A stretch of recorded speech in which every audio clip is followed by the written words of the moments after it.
You need to talk about your value-added products. Right. Is going to be the products. ragweed, Yeah. the ragweed line. You just say ambrosia. Yeah, ambrosia. That sounds Ambrosia much better. always works better. That's the homeopaths do. They just put ambrosia in there. So I use ragweed so much. I've gone through gallons of ragweed tincture. You can use ragweed tea. I don't think it stores very well. So after it dries, it doesn't last very long. I very much prefer the tincture. And what most people will tell you if you're going to use it is to harvest it like now, because there's no flowers, so there's no pollen being produced. I have, for decades, collected it when it's in flower. I do that for two reasons. Because I'm always behind. And I'm like, oh shit, I didn't get it earlier. And also because I'm not allergic to it.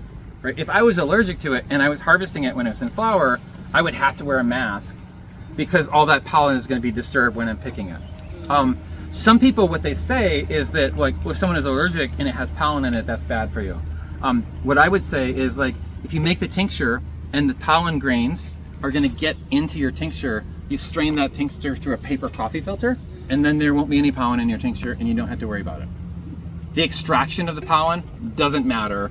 Like, again, gallons of this, and I'm giving it to people who have ragweed allergies. Consuming ragweed, the only way is going to be a problem for people who are allergic to ragweed is if they are not just allergic to ragweed, but allergic to aster family plants. So if you also cannot use echinacea and you also cannot drink chamomile tea without having a horrible reaction to it, don't use ragweed. But if you can drink echinacea or take the tincture or have chamomile tea, you're not allergic to aster family plants and you can absolutely use this. So let's think about what ragweed or pollen allergies in general are like. They're like kind of stuffy but really leaky and drippy. If you look at, you go on the internet, right, and Google ragweed pollen and go to the images, and it's little balls with spikes all over them, and they're itsy bitsy teeny tiny. They're really small, and they're wind pollinated. So a wind like this would be blowing the pollen all over. When that pollen gets into all of our different noses, it comes into contact with the mucous membranes. And evidently my mucous membranes are like not all that problematic, but other people's mucous membranes are more like, ah! Right? And if you thought about, some people are more hyper, maybe like a startle reflex. Some people like just don't startle at all, and some people startle really easy. Some people, the mast cells, M-A-S-T cells, they're immune cells that control histamine responses, have a really intense startle reflex.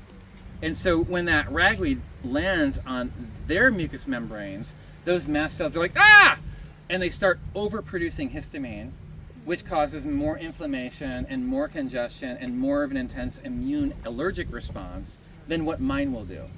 And ironically, the leaves and stems and flowers of ragweed help to act as an antihistamine. They help to cool down and slow and chill out that hyperreactive mast cell reaction. And so if someone is taking ragweed tincture when they're having allergic reactions, or like when allergy season is starting and it's floating around the air, it's the astringency, because this plant is also like the ground ivy, aromatic and astringent. The astringency is going to tighten up the tissues, which helps to make them have greater tone and usually be less reactive. And it helps to kind of like calm down the mast cell reaction in those tissues. And this can be histamine reactions related to ragweed pollen or any other pollen or cat allergies. It can also be for like just other stuff that's causing a histamine reaction. There's 4 different kind of types of histamine. I'm just going to do this briefly and not get into this. Please talk about histamine. Okay, I'm not going to get into super technicality, but there's 4 types of histamine. And ragweed seems to be active on histamine hyperreactivity in your skin. So like skin rashes and hives, and like you get bit by a mosquito, and instead of getting the normal mosquito bite that everyone else gets, you get something the size of a silver dollar that's like super inflamed and super itchy and itches for a really long time. Ragweed can be helpful for that. You can choose some leaf up and put it on, maybe with plantain, or you can have some plantain and have a ragweed tincture and like wet the plantain leaf with the ragweed tincture and bandage it on. So there's like more prolonged contact. That usually helps. You can just crush it up and poultice it on kind of all by itself. But really good for skin reactions, really good for like inflammatory Hy-Vee stuff. And it is really good for respiratory reactions where you're getting that sort of like hypersecretory, leaky, drippy, sneezy, eye-watery reactions. I don't know, and it's either because I just haven't gotten there yet, but right now I don't know that I see it as being as useful for like the brain foggy, headachy histamine reactions as some people get. So it's, when we think about this as an antihistamine, it's not just an antihistamine for like allergies or for ragweed allergies, and we're thinking upper respiratory allergies. Could also be skin stuff, but could also be for when someone just generally has either histamine sensitivity, that means like throughout their body, their cells are super reactive to histamine, including in foods that they eat. So things like probiotics bother them because they're histamine forming, and things like bone broth bother them because they're histamine forming. And this can help with that. Or it can help for the much more complicated, like step up or step down or step mast cell activation syndrome, which is just like a little bit more of a pronounced expression of this same pattern. If I'm not just using it for, well, let's do upper respiratory allergies first. I did some skin stuff. I've never made like a lotion out of this, so I just haven't tried that out yet. I want to make it now, just to like have it the next time I van, like ragweed lotion, just to see how that sells. What I can tell you is that sometimes, and maybe you know this, is because we're old friends, it's good to connect with you. If you vend at all, like what you call things really matters. So like, for example, I use a plant called wood betony, but there's like the European wood betony, and then there's a native wood betony. The European wood betony is a Botanica or a Stachys genus plant. It's in the mint family, and then the native one is a Pedicularis, right? And it's confusing to people if you say wood betony because they think it's always the other one. You always have to explain it. So I was like, I know what I'll do. I'll call the Pedicularis by its common name, lousewort. Do you know what no one wants to buy? It is sitting at your table. Lousewort, right? They pick it up and they put it, like actually they'll pick it up and put it down real quick. It's like, and then they start. Yeah, it's weird. But if I wrote ragweed lotion, actually the tinctures all say ragweed, but I think ragweed lotion is just like a step up. I would be intrigued to see who takes it. Maybe. If I'm using this for upper respiratory allergic reactions, I will often mix it with goldenrod. So ragweed and goldenrod and maybe nettle, or ragweed and goldenrod and maybe red clover, or ragweed and goldenrod and maybe ox-eye daisy, which is like the common field daisy we have going around here. Not the Bellis perennis daisy, don't use that one. But what once upon a time was and should always be chrysanthemum leucanthemum. But goldenrod and ragweed and something else that makes sense. Plantain, make goldenrod, plantain, nettle, and red clover, that would be awesome, right? Usually for me, just me personally, I don't do much more than 5 herbs in a formula. I'd rather make another formula or a tea of something different. I just start to feel like it gets muddy. Sometimes, every once in a while, but usually combination of tincture then, more than Jim? 5. Yeah, tincture. Like I said, I feel like when this thing dries, it loses a lot. Like it really feels like it loses a lot when it dries.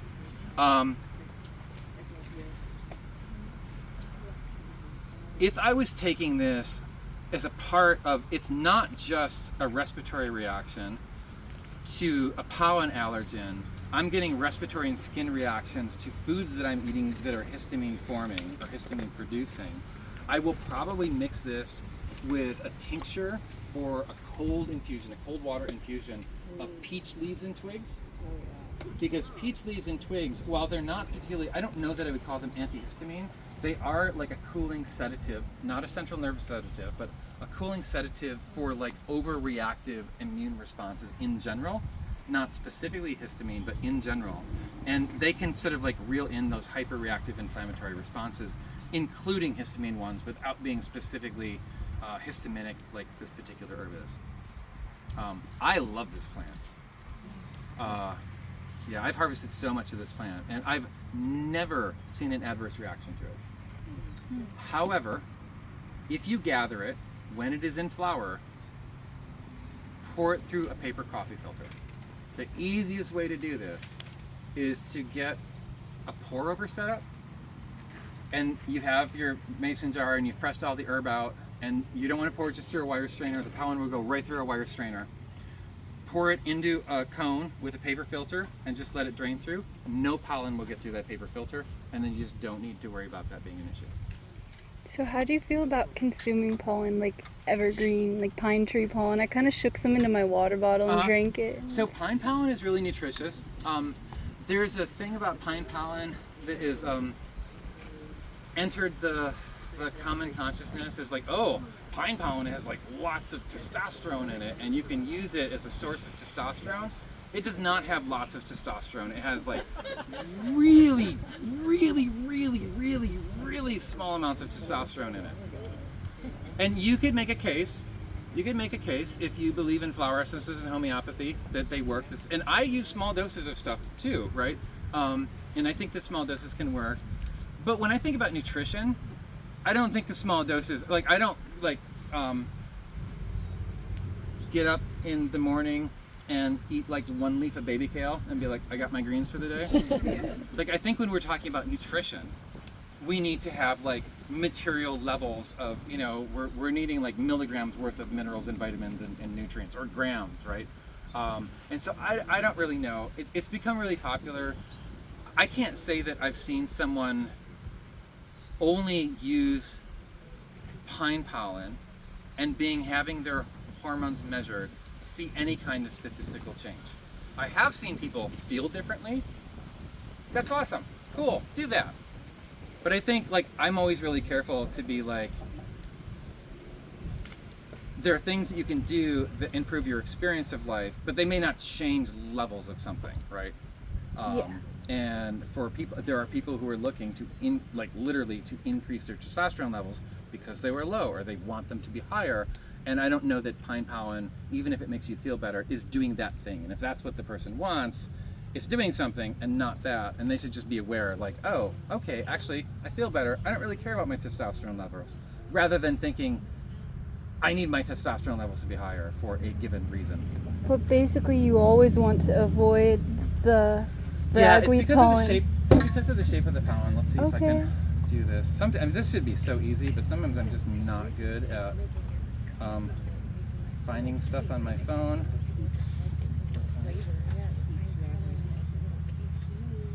You have an orchard here. Do you have peach trees? Yeah, we do, right over there. Oh. And we could see the sweet Annie on the way later. Oh, I see where we're going with this. Yeah, so Do you want to walk over to the peach trees? let's walk right away. Okay, really quickly. It's not this color, but that is what ragweed pollen looks like. So if you imagine like gazillions of those all landing on your sensitive mucosa, the fact that you start secreting and sneezing makes all the sense in the world. Your body is like, I gotta get that stuff out of me. I don't want that stuff in me. So over secreting and sneezing is a way that your body's actually trying to get rid of it. It would be really cool if they were that color. Okay, take me to the peach tree. If you were all staring at the snap trees, you'd love the peach.